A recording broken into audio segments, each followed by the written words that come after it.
3 days without a proper meal made my hands tremble as I placed them on the cold plasma donation chair.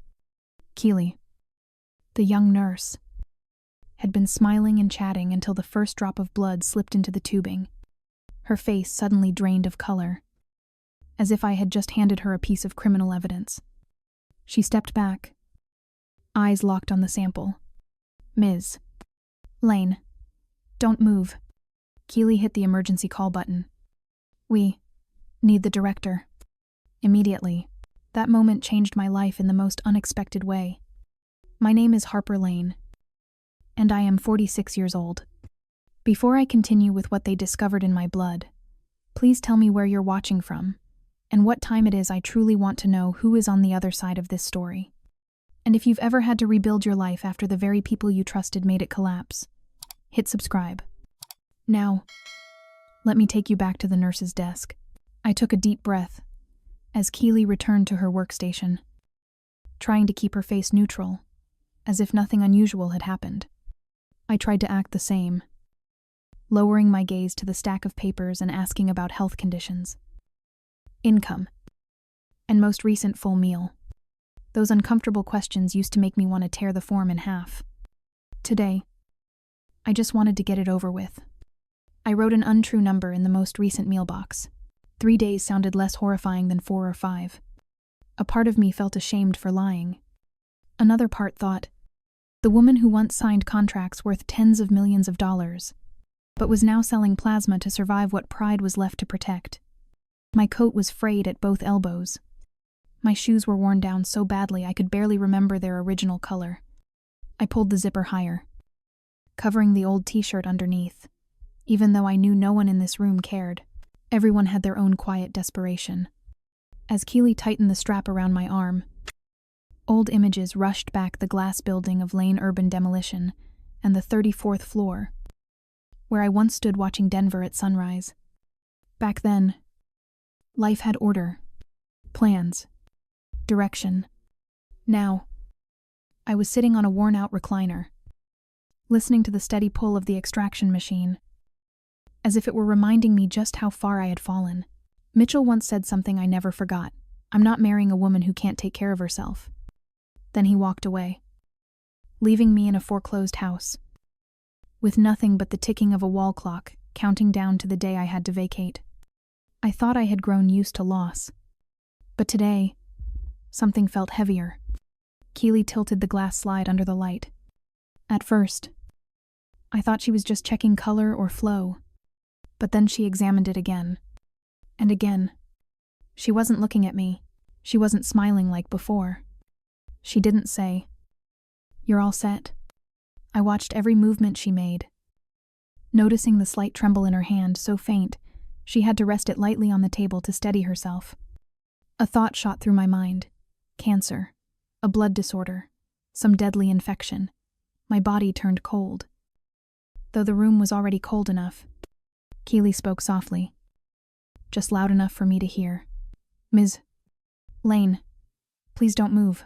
The sentence sliced through my breath like a pair of shears. I looked around. Everyone else was still scrolling their phones, nodding off, or whispering to each other. Only the space around me felt frozen. Keely lifted the desk phone, her hand still trembling. She dialed a speed number so quickly, I knew this wasn't a regular call. "Dr. Brenner, I need you at Station 4. Right now?" "Yes." "Truly urgent." She set the receiver down but didn't take her eyes off the blood bag gently rocking with the machine's rhythm. I clenched my fists. "Keely, what's wrong with me?" She parted her lips, then closed them again, as if something was stuck in her throat. "We'll explain. Please don't pull the needle out. And please stay very calm." The door at the far end of the room burst open. "Doctor." Richard Brenner hurried toward us, breathing slightly hard as if he had run from his office. He didn't look at me first. He looked straight at the slide. I clearly saw the moment his eyes widened slightly, then narrowed, as though his brain had to reprocess the information because it couldn't believe it the first time. "Keely, are you sure?" "Yes." "Doctor." I checked 3 times. Doctor. Brenner looked at me for the first time. His gaze held no pity, only caution. Not because of me, but because of whatever was flowing through my veins. He lowered his voice, but each word was sharp enough to send a shiver down my spine. Ms. Lane, what we just found in your blood is going to change everything. I thought they were about to tell me I had a severe illness, but what they found scared even them. Doctor. Brenner pulled a round stool closer to me. He didn't speak right away. He simply placed his hand on the edge of the metal table, as if choosing the least panic-inducing way to begin. Ms. Lane, your initial test result does not resemble what we normally see. My heart dropped a beat. What do you mean? Abnormal in what way? My voice came out thin, barely louder than a breath. He glanced at Keely, a silent exchange. The kind patients only ever hear half of. Keely swallowed, tightening her grip on the clipboard. I need to run a few more tests. Doctor, Brenner said slowly. Just to be certain. Just to be certain. The way he said it made me want to stand up and run out of the room. I tried to steady myself, maybe it's just anemia. Or inflammation. But my brain, like anyone who's lived at rock bottom, didn't choose the benign possibilities. It chose leukemia, a genetic disorder. Bone marrow failure. Doctor. Brenner gestured for Keely to prepare a new test kit. She moved so quickly she bumped the edge of the rolling cart, nearly dropping a vial. The atmosphere shifted sharply. When I first arrived, the place was just a disinfectant-scented room full of weary people. Now it felt like an emergency ward. And I was the only patient. Keely drew a small sample from the tubing and dropped it onto a glass slide. I heard the faint click of the slide touching the table, a tiny sound. Yet in that tense space, it echoed like metal on concrete. Both of them bent over the microscope. I couldn't see what they were seeing, but I could see their reactions. Keely inhaled sharply. Doctor. Brenner frowned, then checked again. Once more, and once more, all 3 times. Their expressions did not change. No improvement. No sign of normalcy. I heard them whispering to each other, their voices low, like they were trying not to let the other donors overhear. It can't be a duplicate. The values are too divergent. Did you call them yet? What did they say? I listened without understanding. Yet every fragmented word was enough to make my skin prickle. Doctor. Brenner. I said, forcing my voice to stay steady. Please just tell me. Do I have some kind of dangerous illness? He took a long breath. We don't know yet, but I need you to understand. This is not a typical case. The temporary lab area of the plasma center began to stir. The desk phone rang repeatedly. Another staff member rushed over and handed a sheet of paper to Dr. Wan. Brenner. The State Laboratory of Colorado is requesting immediate results. She said. The state? Why would they care about my sample? I asked. No one answered right away. Doctor. Brenner read the page. The small, gentle expression I had seen in his eyes earlier vanished entirely. Harper. He rarely used patients' first names or so, I assumed. Your blood shows markers that do not appear in the national system's database. Cold. My body went so cold I stopped feeling the needle in my arm. Not appearing. What does that mean? Am I mutated? Am I no? That's not what I mean. He cut me off. Voice measured. I mean, the antigen structure in your blood is extremely rare, to a degree I've only read about in research literature, never encountered in person. I opened my mouth but couldn't form any clear question. Keely placed a hand gently on my shoulder. You're going to be okay. We just need to run more tests. But she said it with the tone nurses use when they know a patient cannot handle any more truth. I leaned back in the chair. The smell of antiseptic soaked into my collar, strong enough to make me nauseous. For a moment, I imagined them wheeling me into an isolation room, white lights, glass doors, and people behind masks looking in at me. I used to think bankruptcy was the worst thing that could happen. But not understanding what was happening inside my own body was 10 times worse. What if I had a congenital illness? What if I was dying without knowing? What if I wouldn't live long enough to rebuild my life? Dr. Relabanus. Brenner looked at me as if picking each word carefully, trying not to make me collapse right there. Ms. Lane, I need you to stay calm. But there is a possibility we'll have to transfer you to a larger medical facility for more specialized testing. Transfer. Right now. Possibly. It depends on the upcoming results. Another phone rang this time, not from the center's desk. A staff member hurried over, handing Dr. Brenner an official work smartphone. He answered it, and his expression changed within a few seconds. Yes, correct. She's still here. I understand. But this is a private center. Protocol. He stopped. Just listened. His face steadily lost color. The call lasted less than 10 seconds. But when it ended, the room felt like it didn't have enough oxygen. Doctor. Brenner turned to me, his eyes deep and full of warning. Ms. Lane. There is a man dying in Europe, and only you can save him. Harper, they're sending someone to meet you. And I need you to prepare yourself. Everything in your life is about to turn completely upside down. They said someone was dying because of me, but I had never even known he existed. No one spoke, but I felt the shift in the room, even while still sitting in the recliner. The usually noisy plasma center fell quiet and slow. Heavy beats. The two check-in staff straightened their backs, looked at each other, then toward the glass doors. A black SUV stopped right at the entrance, the kind of vehicle people in true crime documentaries stepped out of, or people powerful enough not to hide it. Keely glanced at me, her fingers brushing the tubing in my arm as if making one last check. Harper, please don't remove anything until the doctor explains. Okay. Her voice was soft but trembling ever so slightly. I nodded, though I didn't believe I was truly in control of anything. The door opened. The click of high heels hit the tiled floor like the ticking of a clock. Slow. Clear. Deliberate. Doctor. Brenner appeared beside me before I even saw anyone step out of the SUV. Ms. Lane. Please follow me to the consultation room. He said, his voice unnervingly calm. I stood, my right hand covering the small bandage where the needle had just been removed. My heartbeat felt like it was questioning why my body had suddenly become something strangers cared about so intensely.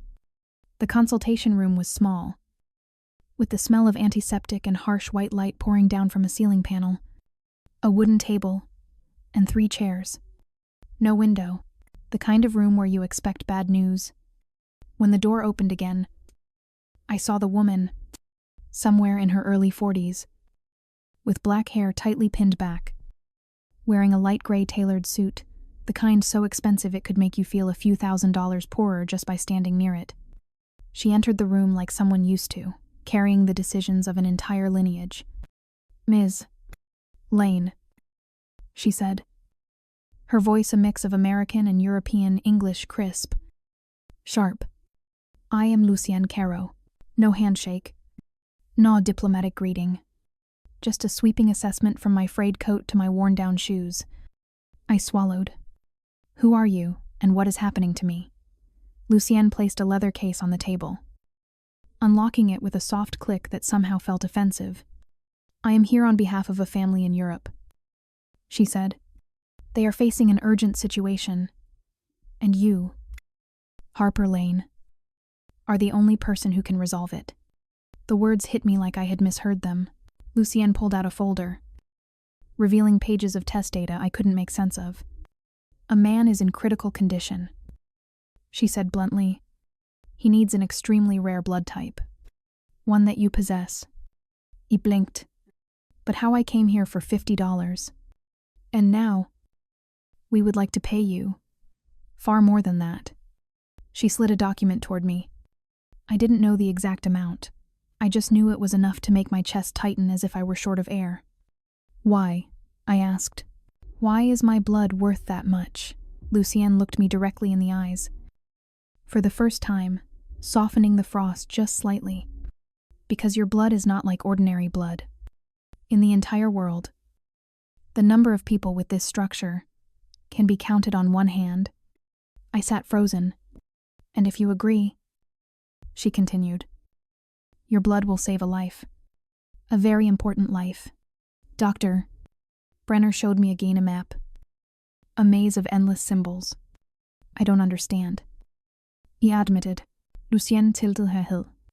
You don't need to understand everything. She said, you only need to know this. These genetic markers appear in a European bloodline that medical institutions have tracked for decades. I frowned. I don't have any relatives in Europe.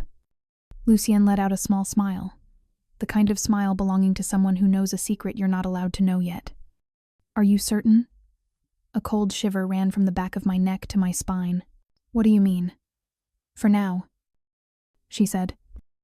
I am only permitted to tell you that your genome carries the signature of a very rare lineage. A lineage that currently has a dying member. Doctor, Brenner added, they have called 3 times in the past 20 minutes. They know you're here. I shook my head. That's impossible. I was born in Colorado. My mother is from Kansas. I don't. Lucienne placed an envelope on the table. Harper, don't jump to conclusions.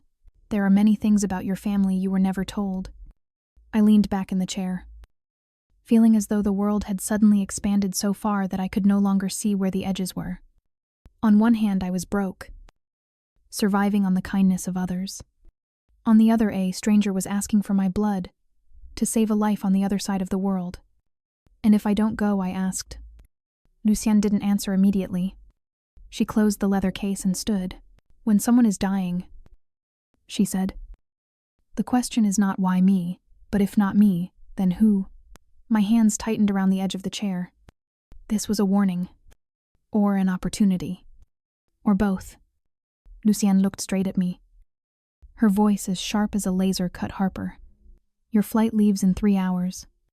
And you still don't understand this is connected to your own family. I didn't know what was more frightening, that they were telling the truth, or that they were lying. I followed Dr. Brenner outside as the cold air swept across my collar, yanking me back into reality in the harshest way. Right at the entrance of the center, the sleek black SUV was still parked there, engine humming low. Blue-white headlights washing over the pavement as if it had been waiting for me for a very long time. A man in a black suit opened the rear door as an invitation. I froze. Part of me wanted to run, to find a corner somewhere and think clearly. But the other part, the part that had been pushed to the edge, the part that had grown accustomed to free-falling, said go. Running won't fix anything. Lucienne Caro was already seated inside. Legs crossed, hand resting on her leather briefcase. She didn't look hurried. Yet her presence alone made everything around her slow down by half a beat. Good. You came, she said as I climbed in. No smile. No reassurance. The SUV shot out of the parking lot. Soundproofed windows sealing me off from the noise of Aurora, as if sealing me off from my old life. I know all of this is happening very fast, Lucienne said, eyes still forward. But time is not on our side. I still don't understand, I said, my hands tightening unconsciously. My blood. How special is it? Lucienne tilted her head, her voice even.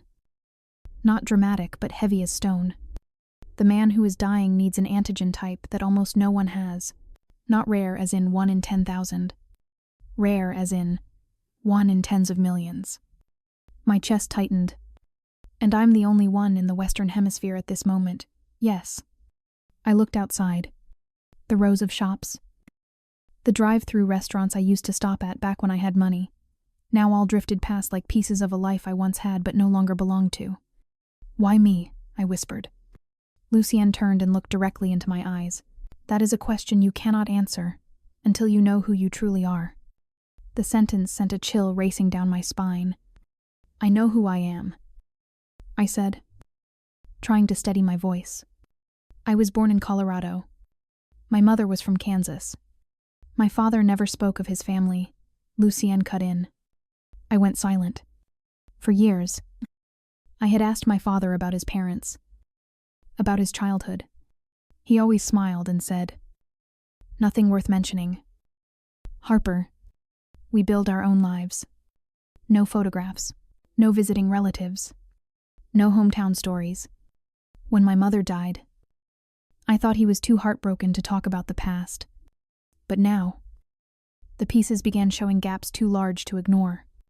I don't understand." I whispered, "There are plenty of people without childhood pictures." Lucien shook her head.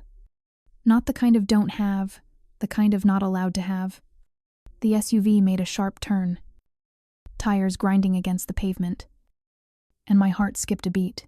Lucien opened her briefcase, pulling out a few papers clipped inside a plastic sleeve. "I'm permitted to show you a portion," she said, sliding the documents toward me.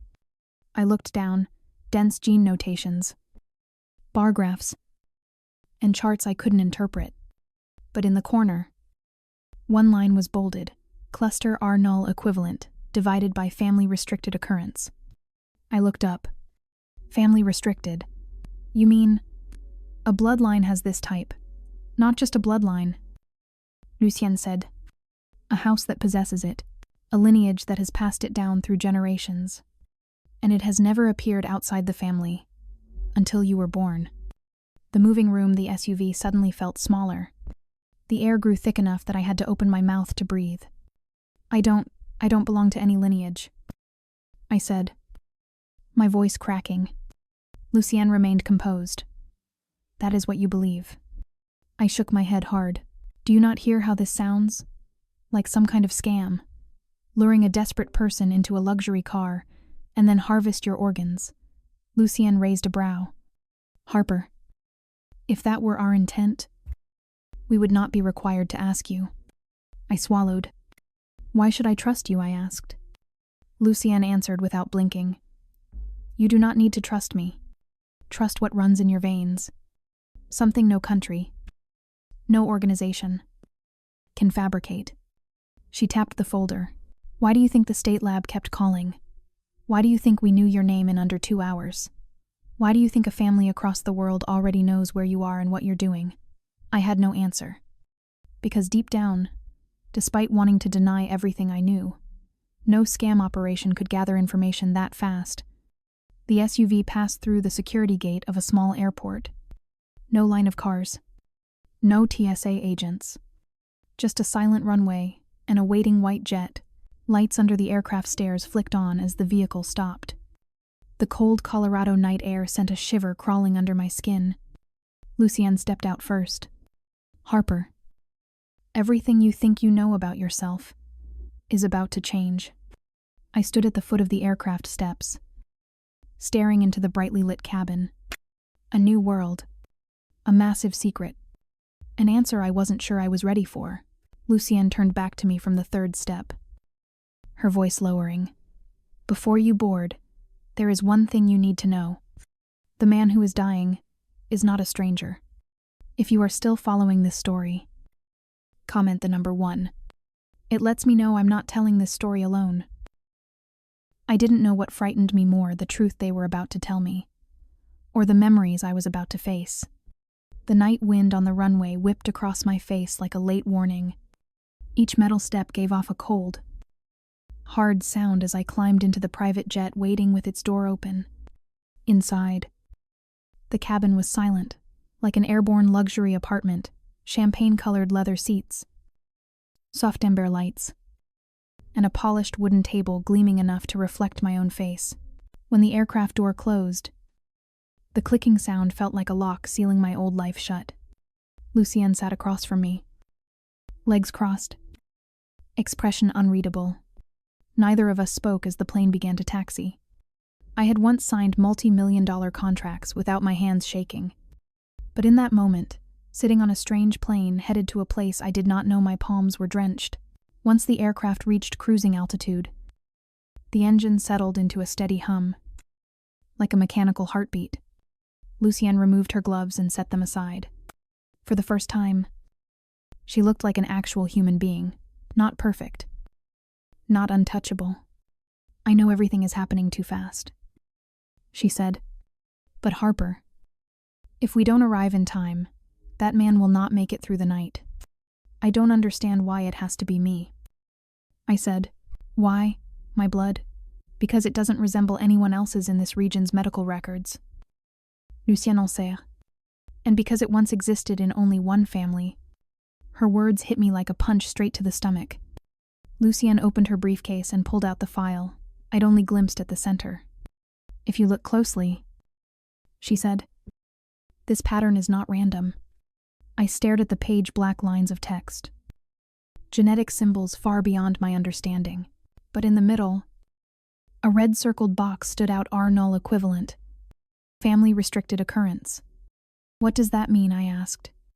It means this particular genetic signature has only ever been found in one specific lineage. Lucienne replied. A very small, very private European one. I let out a short laugh, sharp, hollow, coming from somewhere empty. My family lived in Colorado. I said.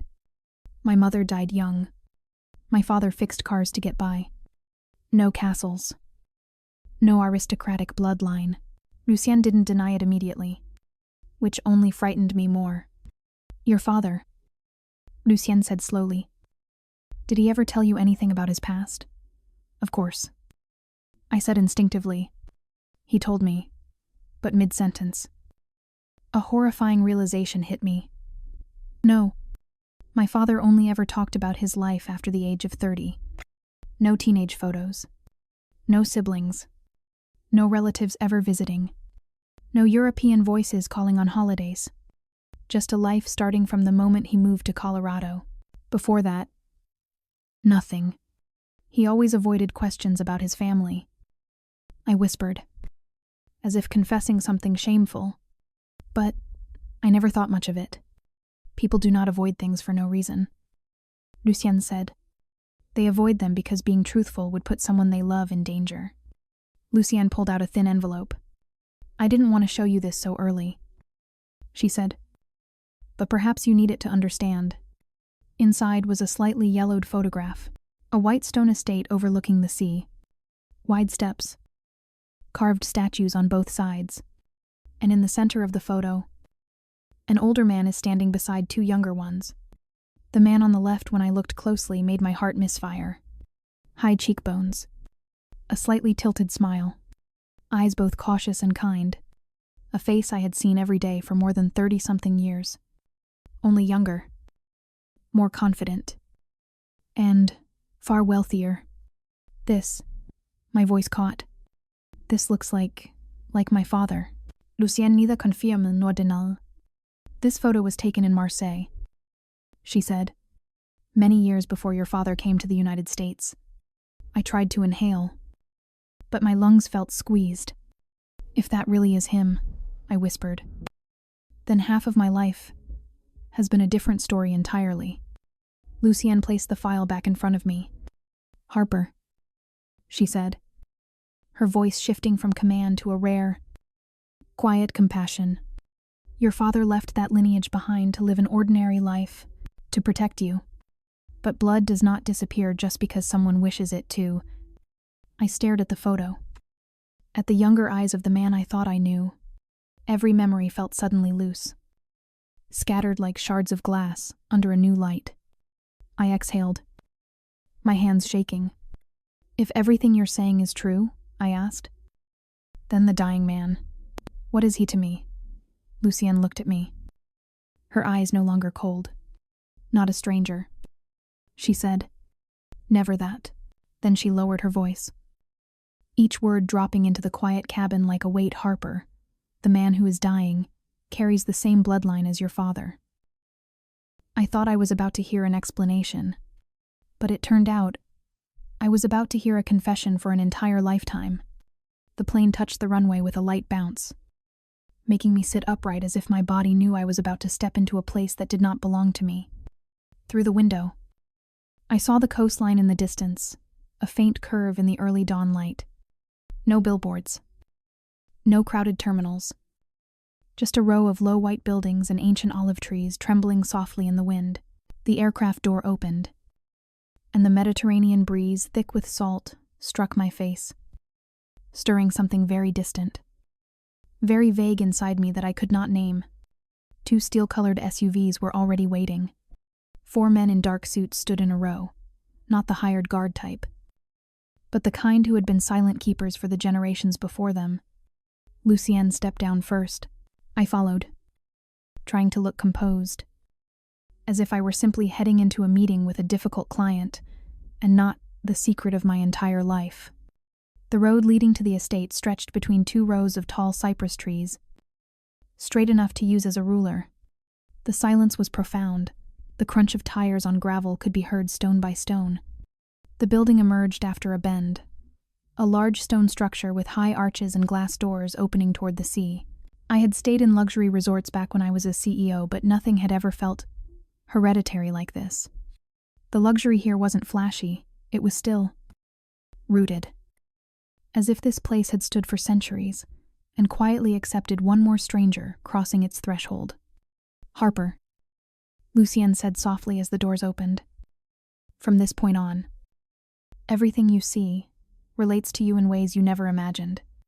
A distinguished, silver-haired man opened the door. "Madame Caro." He bowed, then looked at me a brief enough glance to be polite, long enough to observe. "I am Dr. Adrien Valmont."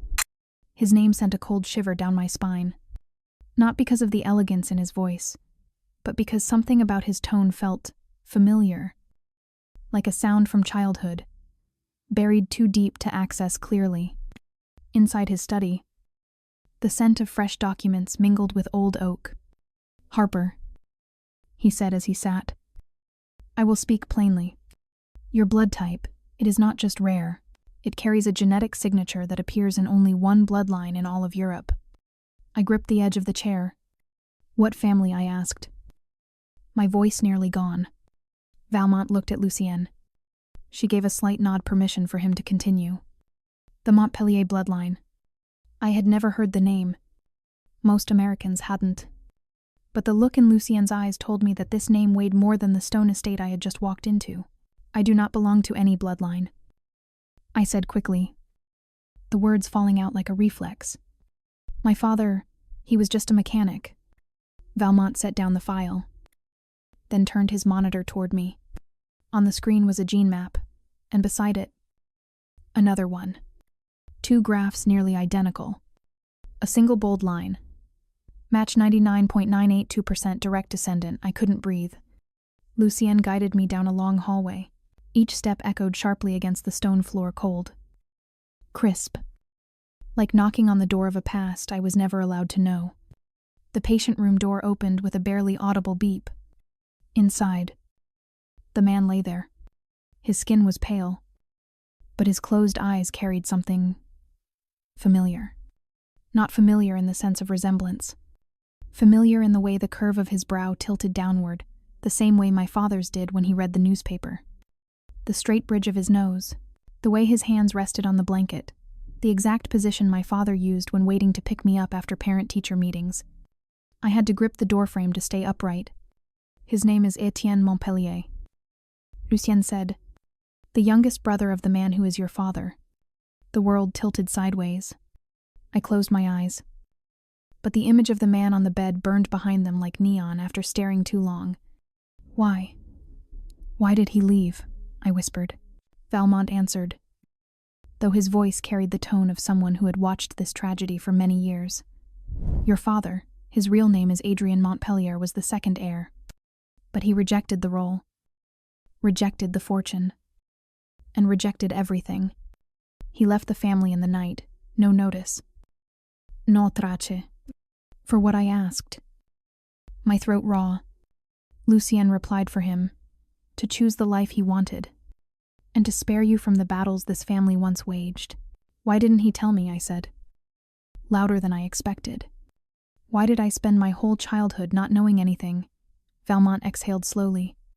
"Because he knew if anyone with this blood existed, the family would find them. And he wanted you free before the truth found you." I shook my head so hard, my hair whipped across my face. "Free at the cost of lies, free at the cost of not knowing who I am." Lucienne said nothing.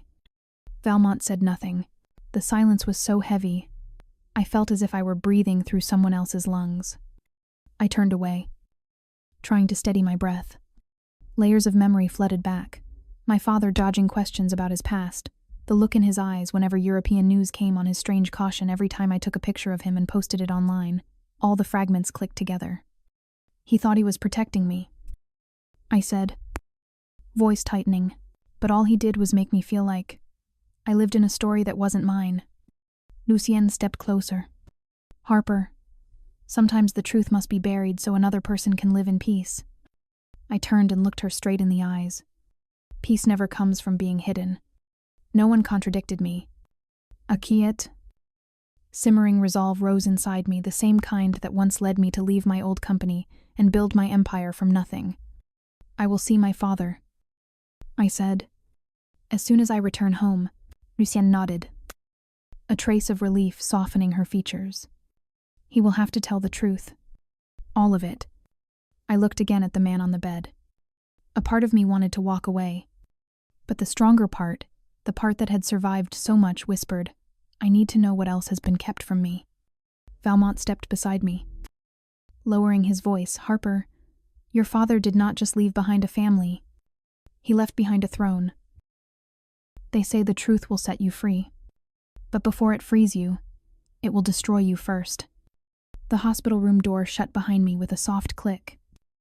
Yet the sound echoed in my head, like the heavy iron gate of a prison. The long marble hallway stretched endlessly, the white lights casting alternating blocks of brightness and shadow as if slicing my life into scattered pieces. I tried to walk, but my legs refused to obey. Every step trembled, as though the ground beneath me couldn't be trusted. It felt exactly like the moment I signed my bankruptcy papers for the first time, except this was worse. It wasn't my reputation or my money falling apart. It was the root of who I was being overturned. The family salon was so vast that even my breathing echoed, bouncing back from the stone walls. I sat on a cushioned chair, my back straight, but my hands shook uncontrollably. On the walls hung portraits of generations of Montpelliers, men in military uniforms and women in evening gowns, all with sharp, knowing eyes of people who carried too many secrets. I stared at them, then let out a crooked laugh.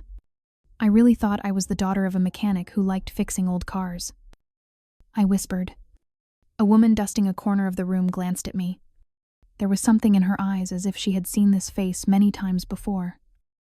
Just in another version. I turned away. I couldn't handle that feeling. I thought I'd find you here, Lucien said, stepping inside. Her voice wasn't as cold as when we first met, still strong, but softened by half a beat. Why did he do it? I asked instantly. No preamble. Why did my father abandon everything and build a fabricated life? Lucien didn't answer immediately. She walked to the window and pushed the curtain aside. Outside, the deep blue sea crashed against the rocks, as if someone was speaking in an ancient language. He didn't build a fabricated life, she said. He built a safe one. Safe for whom, I asked. For you. And for himself? I narrowed my eyes. You're lying to protect him. Lucien turned back. Harper, I have no reason to protect the man who destabilized an entire bloodline. That answer didn't bring me closer to the truth. It pushed me further into a fog where I had to piece everything together myself. I left Lucien and walked down another corridor. No destination. Just trying to breathe somewhere without eyes on me. At the end of the hallway, a slightly open door caught my attention. I pushed it gently. A small room, dimly lit, with bookshelves and an old wooden desk. On the desk sat a finely carved wooden box. The lid was slightly open. Inside were small items, an old pocket knife, a map of a small American town, and a photograph face down. I reached for it. My heart pounded. I flipped it over and my breath caught. My father, younger, smiling beside a woman I had never seen. Behind them was the sea, identical to the one outside this very estate. Nothing about it looked like a vacation picture. It looked like a life he had hidden from me. I sat on the edge of the desk, hands shaking. The photo was scratched faintly, like it had been held too many times, then hidden away. When I was little, I once asked my father, "Dad, have you ever traveled anywhere?" He laughed and shook his head. "I don't like the ocean. I'm a mountain person." Now I knew he didn't hate the ocean. He feared it, feared the past waiting on the other side. The door behind me creaked open. An elderly house servant looked at me, then spoke in a raspy but courteous voice.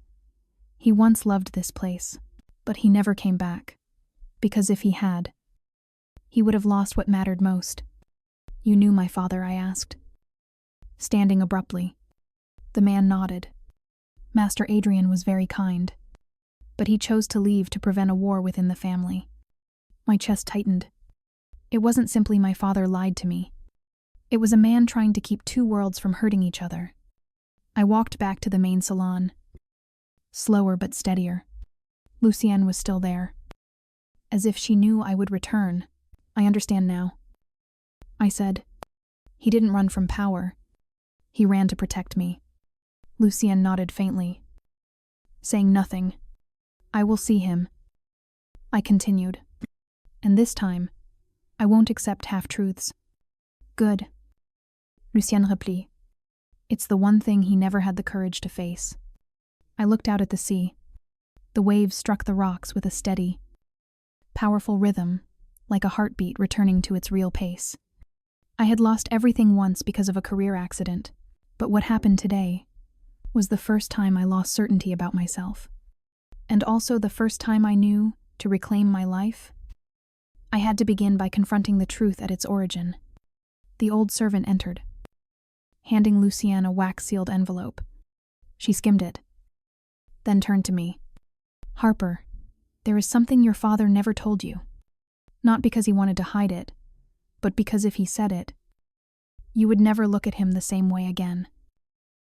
The truth doesn't go anywhere. It only waits for the moment you're calm enough to look straight at it." I opened my eyes in a stillness that didn't belong to me. Golden sunlight seeped through the thin curtains, spreading across the stone floor in a shade so gentle. It felt suspicious. The night before, my world had cracked like shattered glass. This morning, the shards were still there, but they no longer cut me. They simply lay still, waiting for me to pick them up and place them where they belonged. I inhaled deeply. I had fallen. Now it was time to stand upright again. I placed my bag on the table and took out the things I had carried from the storage room last night. The photo of my father smiling by the sea. The map of a small American town with a red circle on it. The worn pocket knife. I touched each item, and the feeling was strange, no longer painful like the night before. Now I saw logic. If this were a deal I needed to evaluate, I would ask, what makes a man abandon an entire empire and disappear? But this wasn't a deal. This was family. I walked down the long hall toward the library. The heavy door opened, and the scent of old paper and pine wood rose like a luxurious memory. On the shelves were thick books engraved with the Montpellier family name. Not the kind I usually read, but this morning, I needed them. I pulled out a red file from the year 1987. On the third page, it said internal risks may lead to the fragmentation of the family. The second heir expresses disagreement with the power distribution plan. My heart paused. The second heir was my father. In the corner of the document, someone had scribbled in pencil, "If he leaves, perhaps the family will finally know peace." No signature, but that line was enough for me to understand. My father didn't flee an empire. He fled a war. "I knew I'd find you here." Lucienne stood beside the shelf, hands folded, as if she had been watching me for a while. "I'm reading what I should have been told from the beginning," I said, not closing the file. "These documents contain only half the truth," she replied. "The rest is what people choose to keep silent. I don't want the parts they're comfortable sharing," I said. "I want the parts they buried." Lucienne's expression shifted, not mocking, not irritated, but cautious, just like him. she murmured. You're more like your father than you realize. When I left the library, the old servant from last night was standing in the hallway. Miss Lane, he said softly, as if afraid to wake someone. Master Adrian left this. A small brass key rested in his palm. On its head were 2 interlocked initials, A. M. Adrian Montpellier. What does it open? I asked. A small room beneath the side staircase. No one's used it in many years.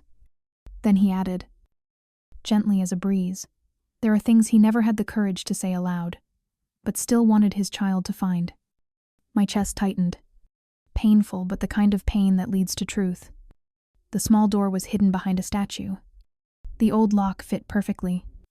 The room opened. Dim light falling over dusty wooden shelves. It didn't look like an official archive. It looked like a place my father kept for himself. I opened a wooden box. Inside were the plane ticket from the United States to France from the year he left. A photograph taken from the balcony, overlooking the Great Hall on the day of the inheritance dispute. A hurriedly scribbled note. No one wins if everyone loses. And at the bottom, a thick envelope sealed with red wax. Familiar handwriting, Harper, for when you're old enough to understand that the truth is not always the enemy. I placed my finger on the seal. It was cold. Or maybe my hand was cold. I didn't open it. Not yet. I wanted to hear his version first, then compare it with this letter. I returned to the main hall. Outside, the sea was a deep blue.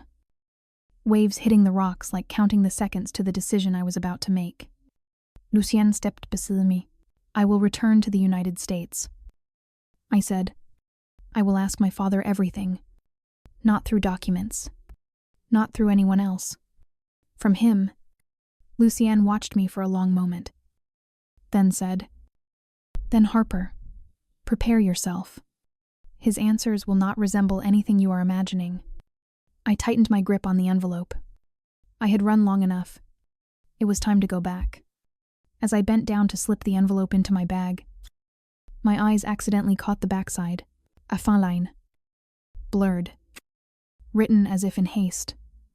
Not every betrayer stands in front of you. Some wear the faces of those you love. The truth is never a period.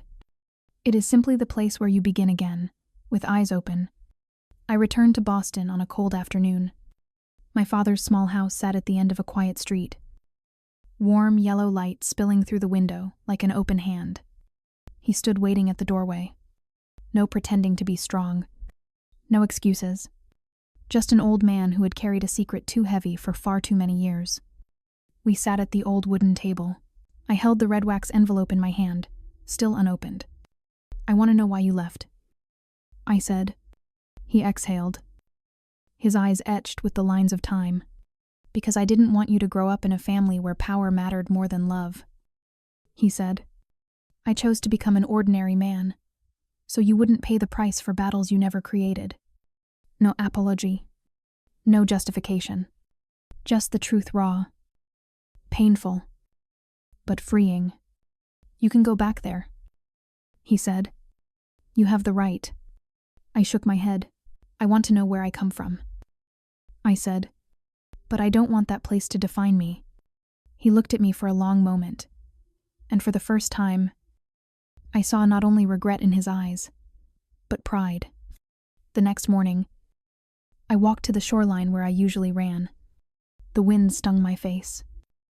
But inside, I felt a warmth that didn't belong to the weather. I opened the envelope. Inside was nothing about the family empire. Nothing about the tangled secrets. Just a simple paragraph. Written in the shaky hand of someone who had stood between two worlds. Harper, you were not born to run the way I did. You were born to stand even when the truth hurts you. I folded the letter.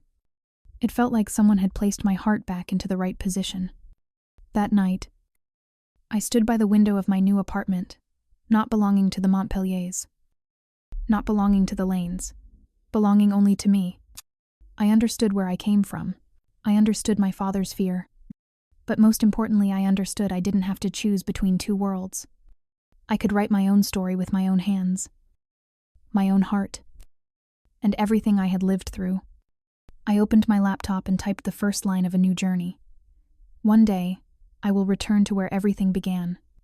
But when I do, I will return as myself. Share your story below. Your voice matters more than you know, and if this story touched you, please like and subscribe to the channel so I can share more meaningful and heartfelt stories with you.